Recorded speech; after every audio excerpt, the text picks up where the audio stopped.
The wife was too perfect, so the husband decided to kill her. She made him sit while urinating, bend at a 90-degree angle when brushing his teeth, and wouldn't allow a drop of water to spill outside if things weren't arranged neatly. She would scold him fiercely. Her obsession with perfection became the excuse for her husband's affair with a beautiful subordinate. One day, the mistress even gave him a wicked idea to poison his wife's wine and make her die quietly. After preparing everything, husband happily went home, but as soon as he entered, he found snow scattered all over the floor. Panicking, he searched everywhere for his wife. Then he saw a ransom note and laughed. The note said, "Call the police and she dies." He thought, "What luck! I wanted her gone anyway." So he called the police without hesitation and waited for his wife's death. Now he could stand and urinate, throw his shoes around, and drink beer in the bedroom. He wished his wife would just die already. But the kidnappers were not pleased. The next day, they sent him one of his wife's fingers and scolded him for calling the police. They warned that in 2 days, they would kill her. The husband secretly wished they would hurry up, that he went to a restaurant to celebrate with his mistress. But things didn't go as planned. The kidnappers posted online, revealing that he gave up his wife for 5 billion won in insurance money. Neighbors added fuel to the fire, saying the wife had already discovered his affair. Then, police at the crime scene found the husband's shoe prints. He insisted that was impossible. His shoes were still in the shoe rack. But when he checked, the shoes were gone. He suddenly realized someone was framing him. Someone wanted to make him look like the kidnapper. As he tried to think of a way to prove his innocence, the mistress called, reminding him to destroy the poisoned wine. He quickly poured all the wine down the drain, washed everything clean, and escaped over the wall. Then he sought help from his ex-brother-in-law, who was a detective. The detective said bluntly, "You're the killer." The husband swore he wasn't. Under questioning, he remembered that on the day of the crime, a pair of couple mugs had been used. His wife, who was obsessed with cleanliness, would never let anyone else touch them, unless she had a special relationship with that person.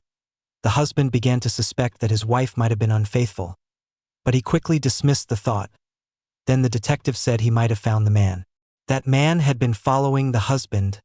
Looking closer, the husband remembered seeing him outside their home on the day of the kidnapping.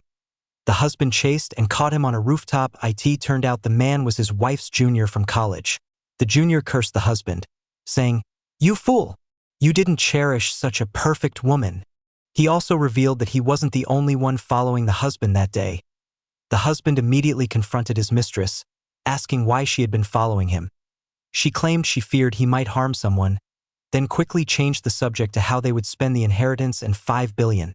That's when the husband began to suspect she was the kidnapper, planning to frame him and take the money. But his accusation made her think he wanted to repent and go back to being a good husband. She angrily warned him, "We're in this together now. Don't you dare try to leave me." It seemed that although wildflowers might smell sweeter than home flowers, they could also be poisonous.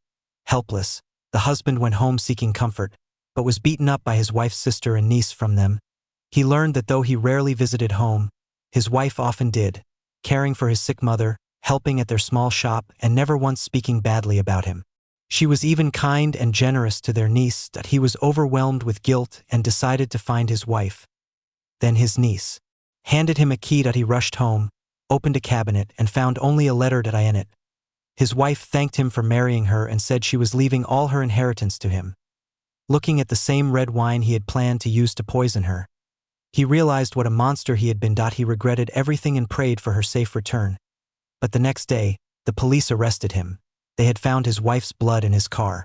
Just as they were about to take him away, a deliveryman appeared with a USB drive from the kidnappers.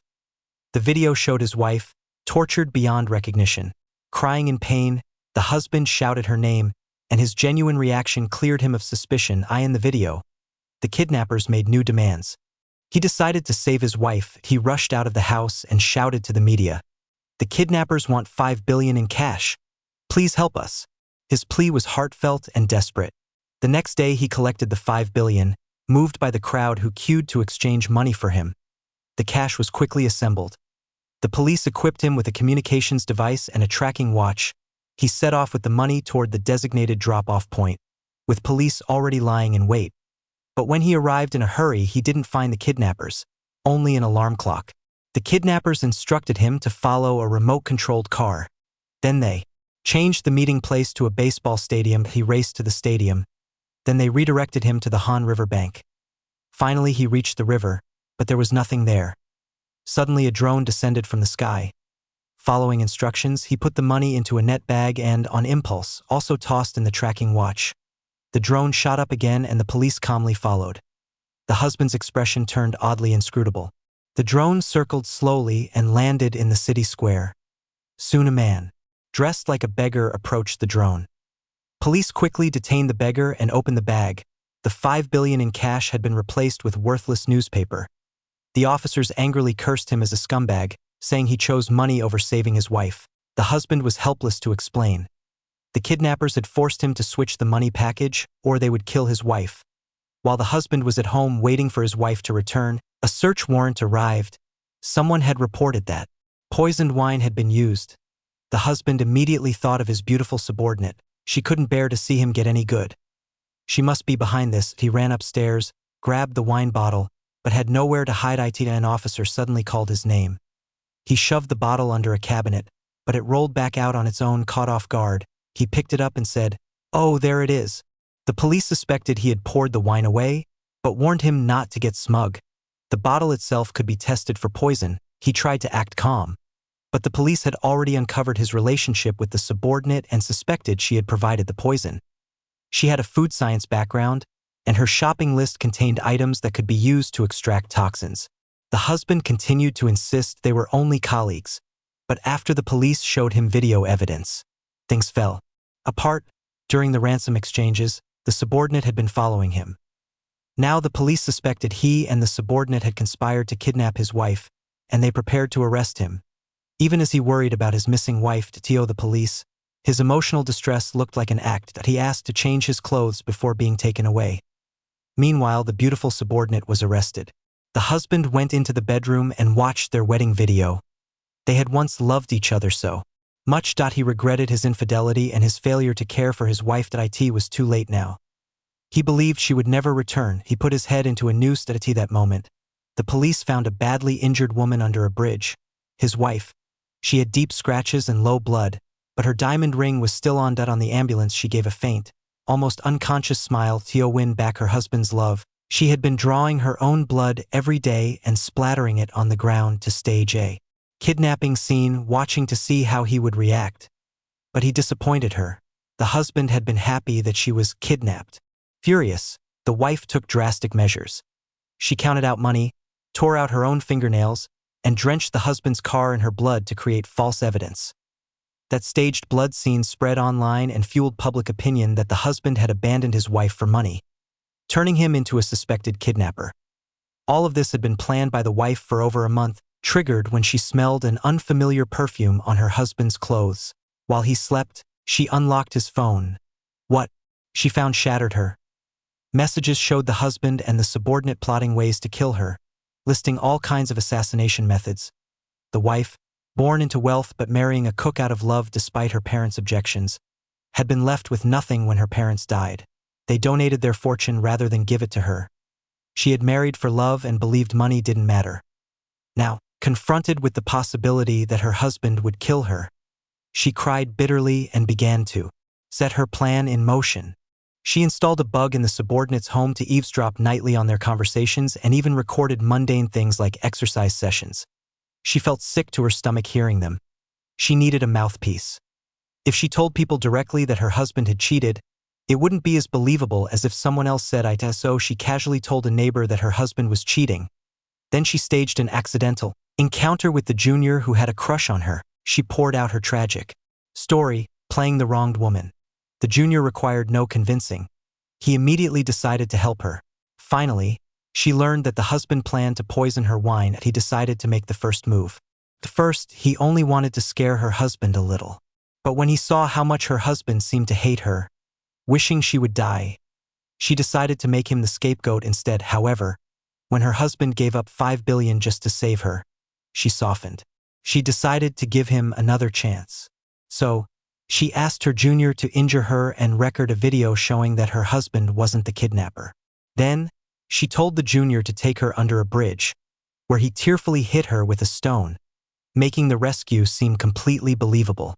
The police later saved her, and that same night, her husband, injured and weak, was also rescued. The couple finally reunited. This wife truly had schemes within schemes. Her husband really shouldn't have messed with her.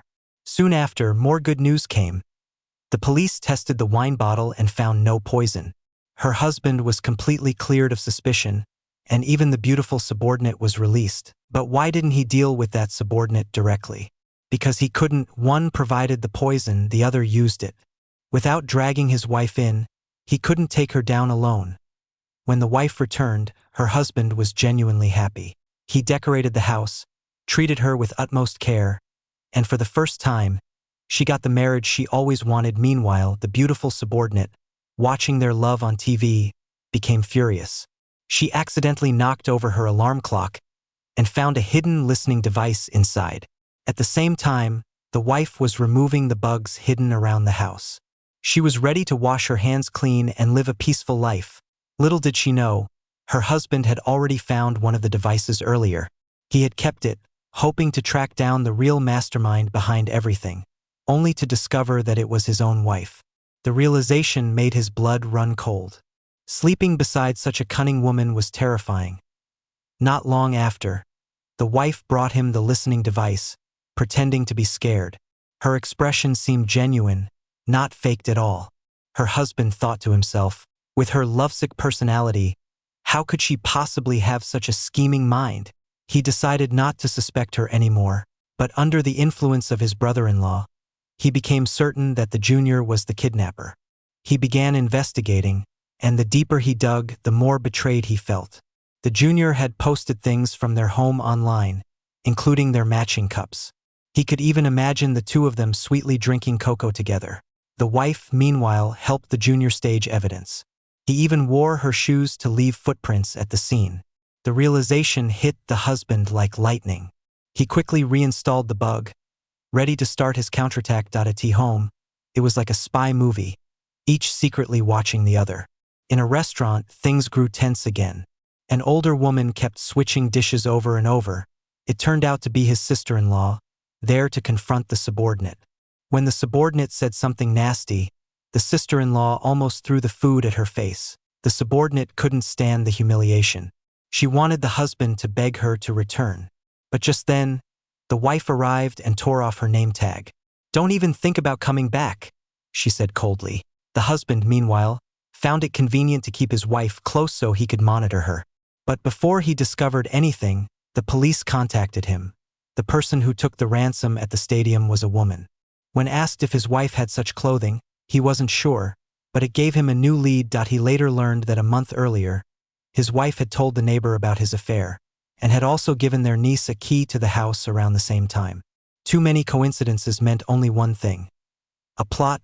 That night, while his wife was asleep, he searched for the clothes worn by the woman in the ransom video and for the missing poisoned wine bottle. Suddenly, his wife appeared out of nowhere, holding a bottle of wine. It turned out that the night he had searched the house for her, she had already swapped the wine bottles. She stopped pretending and confessed everything. The husband wanted to go to the police, but she reminded him that he too was guilty. He had tried to poison her. Both held deadly secrets against each other, and neither could expose the other. The husband thought he could overpower her, but he underestimated her. He didn't know that after he left home, she trained next door in jiu-jitsu, strong enough to compete internationally. They fought fiercely, his strength against her skill, until they both fell down the stairs. He grabbed the wine, intending to pour it out, but she laughed bitterly. "Are you stupid? Who would carry such an important piece of evidence around?" To prove she wasn't lying, she drank the wine herself. Shocked, the husband also drank it. Then they both began laughing madly, wildly, like two people who had completely lost control. Meanwhile, the junior's art studio went up in flames, but the only painting left untouched was one of the wife and her husband, so who killed the junior. At the wedding, the wife suddenly pulled out a pair of pliers. She didn't want a diamond ring. His wife struggled desperately, but suddenly he woke up. It had all been a nightmare. Yet reality turned out to be even more terrifying. He read in the newspaper that the junior had been burned to death in his art studio. Instantly, he suspected his wife had killed him. As he listened to the sound of his wife chopping apples and saw the bright red juice spinning in the blender, it looked like a scene from a massacre. He was so terrified that his hands began to tremble. He wanted to escape the house immediately, but his wife called out to him. Just then, the police arrived. Their presence made him feel briefly safe, but the officers were there to ask about the junior's death. He wanted so badly to tell them the killer was standing right in front of them. But since they were both holding each other's secrets, all he could do was play along, pretending to know nothing. After the police left, the husband continued secretly following his wife's movements. He noticed her carrying a huge bag, large enough to fit the 50 billion ransom, but instead of leaving with it, she changed her clothes in the bathroom. That made him even more suspicious that he followed his wife and shockingly saw her kneeling in front of the junior, alive, and beside him was the 50 billion in cash. The husband was overjoyed, but before he could approach, the junior took the money and left. The husband hurried to follow, but suddenly, around the corner, his wife appeared and ran straight into him, acting surprised, and quickly pulled him away in the opposite direction. Meanwhile, the police discovered that what had burned in the studio wasn't the junior at all, but a mannequin. Based on evidence, they concluded the junior was the kidnapper and issued a warrant for his arrest. The husband then met up with his beautiful subordinate, promising that once he got the money, they'd run away together. That night, however, his wife admitted that it was the junior who had blackmailed her into taking the ransom money.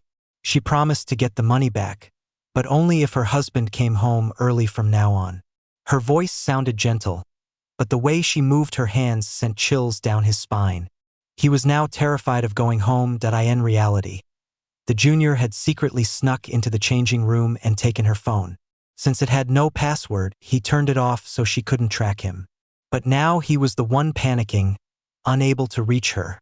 And just as the husband predicted, the junior soon appeared, following him. The subordinate, meanwhile, purposely flirted with the husband at home because he had reinstalled the listening device. The junior, sitting downstairs, listened to everything, getting angrier and angrier. He called the wife again and again, but she never picked up. Enraged, he attacked the husband, truly intending to kill him, but before he could, the wife appeared and knocked him unconscious. Shocked, the junior froze. The wife scolded him for acting without permission and protected her husband fiercely. Heartbroken, the junior left. The husband, however, wasn't touched. He called her a demon, saying she killed anyone she couldn't control. The wife replied that he was the reason she had become this way. If he hadn't tried to kill her first, none of this would have happened. He wanted a divorce, but she refused. In her world, their marriage could not exist without him. They walked home in cold silence, only to be startled by a shower of flower petals. Family and friends had come to celebrate her return. While the wife happily chatted with everyone, the husband tried to hide his phone, but she found it. She listened to the junior's voice message and only felt annoyed, thinking he was meddling too much. The next day, using an address given by his subordinate, the husband found the junior's hideout. He thought he had finally struck gold, but when he opened the suitcase, it was full of coffee beans. The money was gone. It turned out his wife had it all along. That day, she had already known her husband was following her. She intentionally showed him the ransom money, then bumped into him to give the junior time to switch it. The junior later handed the money to a delivery service. The wife knew coffee deliveries always happened in the morning, and since her husband never woke up early, she hid the ransom right under his nose. Her husband, angry at losing the money, cursed the junior, only to find his body downstairs, lying beside a portrait of the wife and a knife. Could it be that his wife had killed him? The more he thought about it, the more terrified he became. When the police came to question him, he panicked and ran away. That only made things worse. His escape made him the prime suspect. He fled to his subordinate's house, but the police soon tracked him there. He had to jump out the window to escape. In the car, he cursed his wife furiously, when suddenly, a hand grabbed him by the neck. His wife was in the car. How did she find him? Of course, she had planted a tracker on him. With her calculating mind, she would never miss such a detail. She dragged him to a busy shopping mall for a date. There, she asked if he had killed the junior. He denied it and shot back, asking if she had done it to frame him. The wife looked down, saw the knife at his waist, and sat beside him. "Are you stupid?" she said calmly. "If I wanted to frame you, I'd stab myself with a knife covered in your fingerprints and let the police catch you red-handed." Only then did the husband realize she was actually trying to protect him. She told him, "Stay silent until 4 o'clock. I promise I'll get you out." Then she slipped the knife into her purse. The husband thought miserably that she was going to be the death of him, but he had no choice but to trust her. At the police station, he didn't say a word. Finally, his wife arrived. But instead of her, it was the beautiful subordinate who appeared, followed by a lawyer handing her a large sum of money. The subordinate was furious and threw the money away, but after thinking it over, she realized you can hold a grudge against a person, but not against money, so she picked it up again. 3 years later, at 5:55, the lawyer requested the police to release her husband due to insufficient evidence.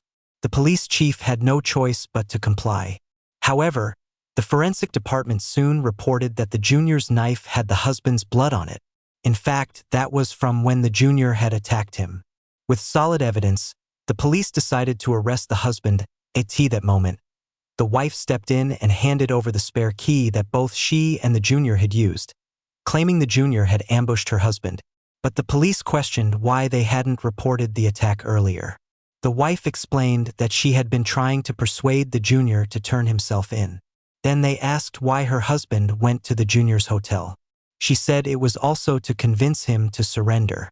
This made the police suspect that the husband and the junior had argued, and the husband ended up killing him. The husband was stunned. Was his wife helping him or trying to destroy him? Just then, a flower basket was delivered. To everyone's shock, inside was the junior's suicide note. In it, he confessed his deep love for the senior, the wife, his hatred toward her husband, and his inability to save her from misery. He wrote that since everything had lost its meaning, he no longer wished to live. With the suicide note confirming his death, the police had no reason to hold the husband any longer. When the husband looked at his watch, it was 4:05 p.m., and the delivery time on the flower basket was exactly 4 p.m. It turned out his wife had planned every step perfectly. After his release, journalists surrounded the police station hoping to catch some gossip, but the wife cleverly invited them all into her restaurant, treating them with food and drinks.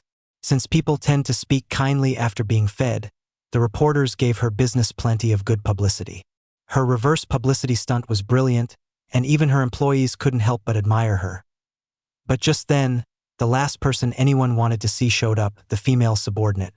Instead of causing a scene, the beautiful subordinate knelt before her, crying and begging for forgiveness. She admitted she had mistaken her boss's kindness for love and pleaded not to be fired. The husband stood there completely dumbfounded. The wife, ever calm, forgave the subordinate right away, treating her like a long-lost sister. Since the media were watching, she couldn't break her kind and graceful public image, and this allowed the subordinate to return to work honorably. That night, the husband asked how she had managed to get the suicide note delivered right on time. The wife revealed she had met with the junior the night before and asked him to write it.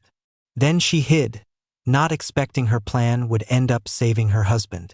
Deeply moved, the husband told her it didn't matter if the 50 billion was burned. What mattered was that they could start over together. But the wife was only pretending. She already knew where the money was hidden. The husband, who had worked as a chef, noticed some spilled coffee beans on the stairs of the storage room and recognized them as the rare aged beans stored there. He followed the trail and found the stash. With 50 billion in hand, they would be rich. The husband immediately called the subordinate to discuss where to spend it, but before he could act, he was attacked by husband-greedy ex-brother-in-law. They fought fiercely, money flying everywhere, until he managed to snatch half of it, 25 billion, and fled. Not long after, the suspicious subordinate arrived, armed with a stun gun. Soon after, the wife also rushed back to the store, only to find her husband injured and the money gone.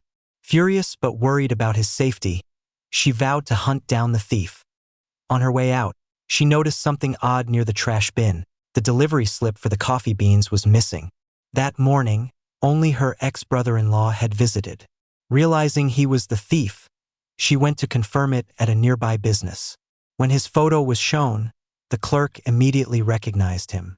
Determined, she returned home, retrieved the poisoned wine her husband once kept, and planned her next move. Meanwhile, her husband discovered that the subordinate had been hiding in his office. She wanted to protect him by diverting suspicion while also securing the remaining $25 billion. The wife, on the other hand, confronted her ex-brother-in-law directly and demanded the money back. He smugly refused, saying, "Yes, I have it, but I'm not giving it back. What can you do about it?" Pretending to give up, the wife left quietly. Moments later, the ex-brother-in-law called her husband to report what happened, unaware that the wife was still nearby. She overheard him and quickly dialed her husband's number. When she heard the line was busy, she knew the two men were in on it together. The husband, realizing the situation, grabbed the subordinate and fled. They went to a remote place, buried the money, and began planning their new life, whether to go eat barbecue or take street photos. But before they could relax, the ex-brother-in-law called again, saying the wife had kidnapped his daughter. Without hesitation, the husband dug up the freshly buried money once more. Soon, the husband and the ex-brother-in-law carried the money to an old factory. Through the security cameras, they saw the wife waiting for them. She calmly told them to drop the money into a large vat. When they refused, she pulled out a candy and kindly explained that it had been soaked in the poisoned red wine her husband once used. Then she tossed the candy into the vat, and the fish inside died instantly. Realizing how deadly the poison was, the ex-brother-in-law panicked and immediately threw the money into the vat. Afterward, they found the supposedly unconscious girl, but before he could react, his daughter suddenly shouted excitedly, "Yes, I won the game." It turned out that the wife had told the daughter they were just playing a game to test how much the father loved her. Back home, the husband demanded a divorce. "I can't go on like this," he said. "I'll leave." The wife tried to stop him, even offering the $50 billion to make him stay. But his mind was made up. He packed his bags and turned to leave. She grabbed him tightly, begging him to stay, but he shocked her with a stun gun, grabbed the money, and walked out proudly. When he finally looked in the suitcase, though he froze, it wasn't money at all but stacks of toilet paper. At the same time, the wife suddenly lost her memory. This woman's psychological endurance was terrifying. When her husband cheated, she staged her own kidnapping to manipulate him. When he wanted a divorce, she pretended to have amnesia, forcing him to cook and care for her every day. When she eventually discovered his affair, she even planned with the mistress to poison him. Unexpectedly, the mistress agreed, but secretly went to the husband and gave him the recording. Furious, the husband decided to retaliate and poison his wife in return. The two conspirators prepared their respective poisons and arranged to meet under the pretense of having a farewell meal. When they met, they suspiciously searched each other to make sure neither was carrying a weapon. Then, each pretending to be calm, they went shopping together and even picked each other's favorite foods. A strange display of toxic affection. After cooking, the wife served him a steak laced with poison. But the husband, knowing her cooking habits well, chose to eat the sausage instead, the only dish she hadn't poisoned. Meanwhile, he also spiked her boiled fish with poison, waiting for her to eat it.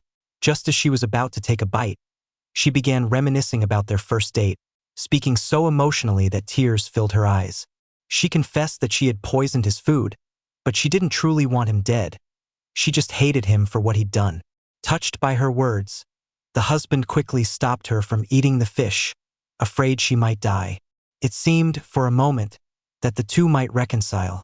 But just then, the mistress barged in. Seeing both of them alive and well, she was furious, especially when they both claimed they got the poison from her. "Do you two think I'm a fool?" she yelled. "First the wife blames me. Now the husband blames me. I'm the villain for both of you?" In anger, she grabbed a piece of bread, dipped it into the sauce, and took a big bite. Moments later, she collapsed, vomiting blood and dying on the spot. Then came a knock on the door. It was the ex-brother-in-law again. The couple quickly divided tasks. The wife would handle the mistress's body, and the husband would deal with the visitor. The wife stuffed the body into the car trunk and drove away. Meanwhile, inside the house, the ex-brother-in-law almost ate some of the leftover shrimp, but the husband quickly stopped him, claiming the food had gone bad and dumping it all out. The ex-brother-in-law found it suspicious, How could food smell that good yet be spoiled? Then he noticed a bloodstain on the chair and realized something terrible had happened. Meanwhile, the wife buried the mistress's body in the countryside and returned home to comfort her shaken husband, telling him everything was over. But the husband, tormented by guilt and hallucinations, could no longer bear it. Eventually, to everyone's shock, the mistress appeared at the police station alive and well. The truth finally came out. Earlier, the wife had found a letter in the mailbox from the junior, the man who had supposedly died, that included a new phone number. This meant the junior hadn't really committed suicide. The wife realized someone else had been manipulating everything from the shadows, so she secretly worked with the mistress, using fake blood and staged scenes to trick their enemies into thinking the mistress was dead. The wife even buried her body as part of the setup. Their plan worked. The next day, they received an anonymous blackmail letter demanding $50 billion in hush money in exchange for silence about the murder. The wife quickly urged her husband to withdraw the money. The clueless man complied, but the trauma made him hallucinate again when he saw the trunk. Meanwhile, the wife began searching the house for bugs, and she found one. She pretended to call a friend, saying she would have the $50 billion delivered to their house by courier. Soon after, she discovered who planted the listening device. It was their next-door neighbors. Going back to the night of the junior's death, the neighbors had overheard the couple arguing about the $50 billion ransom, learning that the money was in the junior's hands. The wife's female neighbor followed him and located his hideout. When the junior left the room, the neighbor sneaked inside, but he returned unexpectedly, and a fight broke out. During the struggle, the neighbor threw the wife's words, or perhaps her scarf, out the window. The junior jumped after it to save her and fell to his death when the neighbor pushed him. After confirming that the neighbors were indeed behind everything, the wife brought them a cake as a gift. During their conversation, she skillfully exposed their guilt. Enraged, the neighbors tried to threaten her, but she had already gathered enough evidence. But then, the wife was suddenly stabbed by the neighbor. Soon after, the husband, realizing once again that he had been deceived, angrily returned home. On the table, he saw another ransom letter. Thinking it was another one of his wife's tricks, he cursed, threw away his wedding ring, and stormed off, until the male neighbor appeared, pressing a knife against his throat. Only then did he realize the situation was real. Forced to comply, he took the neighbor to the car to get the ransom money, but when he opened the trunk, it was empty. Furious, the neighbor ordered him to return with the money immediately. So where did the money go? It had been taken by the female subordinate, who did it to get revenge while helping the wife act out her plan. The wife had secretly given her the spare car key, allowing her to quietly take away the $5 billion. The husband quickly suspected the female subordinate and rushed to her restaurant, only to learn that the male neighbor had already robbed her. She regretted not having driven there sooner. Now the husband panicked. He had no money and didn't know where his wife was. Then, a video from the neighbors gave him a clue. He noticed his wife wearing her wedding ring. He immediately ran home. Meanwhile, the female neighbor had already started pouring gasoline. Just in time, the husband arrived. The neighbor forced the couple to say their last words to each other. The wife pleaded, "Please, make sure to put the worn shoes back in the shoe cabinet." The husband instantly understood, dashed to the cabinet and grabbed the fire extinguisher. But the male neighbor returned, and in the struggle stabbed the husband. At that moment, the wife made an unexpected proposal. She suggested they all work together. She offered the neighbors a deal: help carry her and her husband to the door, call an ambulance, and set the villa on fire. In return, they could keep the $5 billion, and she would delay the police once they arrived. And so, the neighbors escaped with $5 billion, beginning a life of luxury. The female subordinate received ownership of the restaurant, and the biggest winner, the wife, gained $16 billion. She had bought herself insurance abroad, and to claim the full payout, she needed two conditions met: a kidnapping and a burned-down house. But the most crucial detail was that the insurance beneficiary was her husband. At that realization, chills ran down his spine. Was his wife trying to harm him, or did she simply need him alive to complete her plan? In the end, the husband reflected, marriage is a battlefield. You don't always have to defeat your opponent. Sometimes, like my wife, if you surrender at the right moment, you might just live longer.